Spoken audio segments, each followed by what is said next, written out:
အားလုံးပဲမင်္ဂလာပါဒီနေ့တော့ကျွန်တော်တို့နေတိုင်းစားနေတဲ့ကျဲဥလေးတွေရဲ့ဇီဝဖြစ်စဉ်များကိုလေ့လာကြရအောင်ပါဒီကျဲဥတွေထဲမှာကျွန်တော်တို့မမြင်နိုင်တဲ့ဇီဝဗေဒနဲ့ဇီဝရေးဆိုင်ရာလိုအပ်ချက်များပါရှိနေပါတယ်မြန်မာနိုင်ငံမှာအဓိကမွေးမြူတဲ့ကျက်မျိုးစိတ်2မျိုးရှိပါတယ်အဲဒီကျက်မျိုးစိတ်2မျိုးကတော့ Lear Hen Hybrid Line Brown လို့ခေါ်တဲ့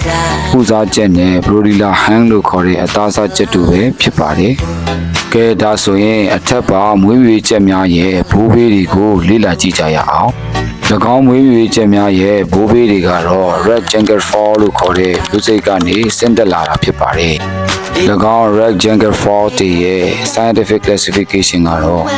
Kingdom Animalia Phylum Chordata Class Aves Order Galliformes Family Pacinidae Genus Galex Species Galex Scientific Classification ဟာသူရဲ့ name ဒီ Galex ဖြစ်၍ကျွန်တော်တို့မြင်တွေ့နေရတဲ့ကျက်များဒီ Galex domestic cat မျိုးနွယ်များဖြစ်ကြပါတယ်ဒီကျက်မျိုးစိတ်တွေရဲ့ပြန့်နှံ့မှုတွေကိုလေ့လာကြည့်အောင်သူတို့ရဲ့ဇီဝဖြစ်စဉ်အရသူတို့ရဲ့ပြန့်နှံ့တည်ရှိမှုနေရာဒေသတွေကတော့Pakistan, India, Nepal, Bhutan, Bangladesh ပြီးရင်တရုတ်နိုင်ငံနဲ့တရုတ်နိုင်ငံကနေမြန်မာ Thai, Cambodia, Laos, Vietnam နဲ့မလေးရှား Singapore, Philippines, Indonesia နဲ့ရှေ့တီမောလက်စတေနိုင်ငံတွေထိအောင်ပြန့်နှံ့ကြတာဖြစ်ပါတယ်။ဒါနဲ့စကားမဆက်ကြော်ညာလေးတစ်ခုကြားပြတ်ဝင်ပါရစေခင်ဗျာ။အဲ့ဒါလေးကတော့အာမန်ဖြူကျက်ဥဘဲဥငုံဥဆေးဘဲဥလက်လီလက်ကရောင်းဝယ်ရေးဆိုတဲ့ကြော်ညာလေးဖြစ်ပါတယ်ကျွန်တော်ဆိုင်မှာကျက်ဥဘဲဥငုံဥဆေးဘဲဥလက်ဆက်ဆက်များကိုလက်လီလက်ကဝယ်ယူရောင်းချလို့ရပါပြီခင်ဗျာတောင်ကြီးပြင်းဦးလွင်မှလာသောတန်ရှင်းလက်ဆက်တဲ့ကျက်ဥများကိုရောင်းချပေးနေပြီဖြစ်ပါတယ်ခင်ဗျာ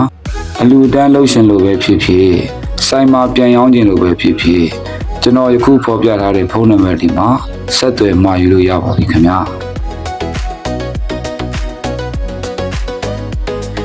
ကဲဒါဆိုရင်ဇလန်းလေးကိုပြန်ဆက်လိုက်အောင်တဘာဝတရားကြီးထဲမှာရှိတဲ့ကျက်မျိုးစိတ်များရဲ့မျိုးဆက်မှုတွေကိုလေ့လာကြည့်အောင်ပါ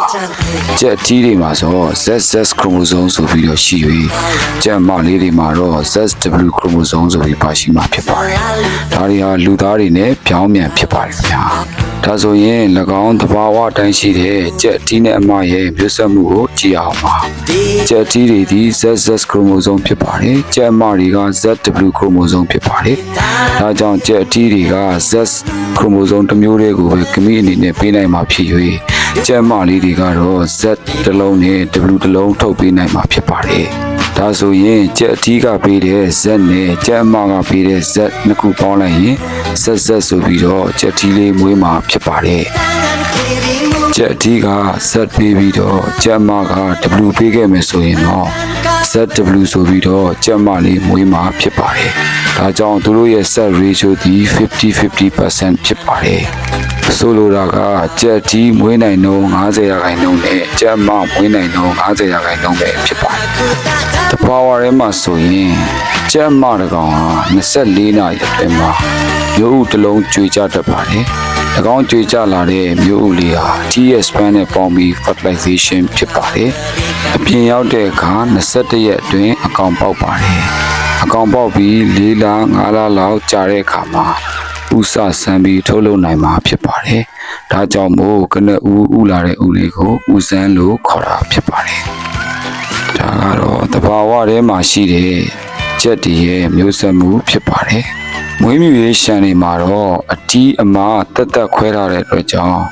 ဥလာတဲ့ကျက်ဥတွေမှာအတီးရဲ့စပန်မပါဘဲနဲ့ကျက်ဥတစ်လုံးရရှိတာပဲဖြစ်ပါတယ်။ဓမ္မဆုံးကျက်မရဲ့အိုဗရီလို့ခေါ်တဲ့ဥအိမ်တွေအိုဗန်လို့ခေါ်တဲ့သားဥလေးတစ်လုံးရှိပါတယ်။သားဥကျွေတဲ့အခါမှာအဲ့ဒီအိုဗန်လေးအိုဗရီဒက်စ်လို့ခေါ်တဲ့ဥတည်ပြီးဒီဖြစ်ဆင်းလာပါတယ်။ Oviduct ရဲ့ပထမပိုင်းဖြစ်တဲ့ Infericulum လို့ခေါ်တဲ့စိတ်ပိုင်း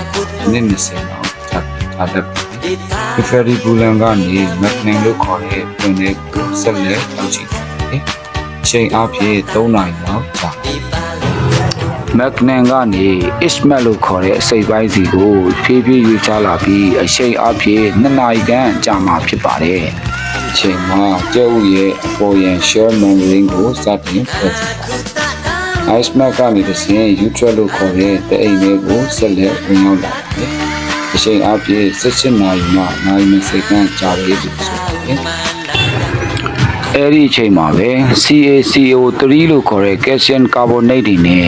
heart shell လို့ခေါ်တဲ့အခွန်မာတွေကိုလည်းထုတ်လုပ်လာကြမှာဖြစ်ပါတယ်။ဒါကြောင့်မွေးမြူရေးကျက်တစ်ကောင်ကတစ်ရက်မှာ24နာရီအတွင်းဥတစ်လုံးထုတ်လုပ်ပေးမှာဖြစ်ပါတယ်။ဂျပန်တွေကတော့24နာရီအတွင်းမှာကျက်ဥနှလုံးရရှိအောင်ထုတ်လုပ်နေကြပြီဖြစ်ပါတယ်။သူတို့အောင်မြင်လားမအောင်မြင်ဘူးလားဆိုတာတော့ပြည်သက်ကြီး comment မှာရေးပေးခဲ့ပါဦးနော်။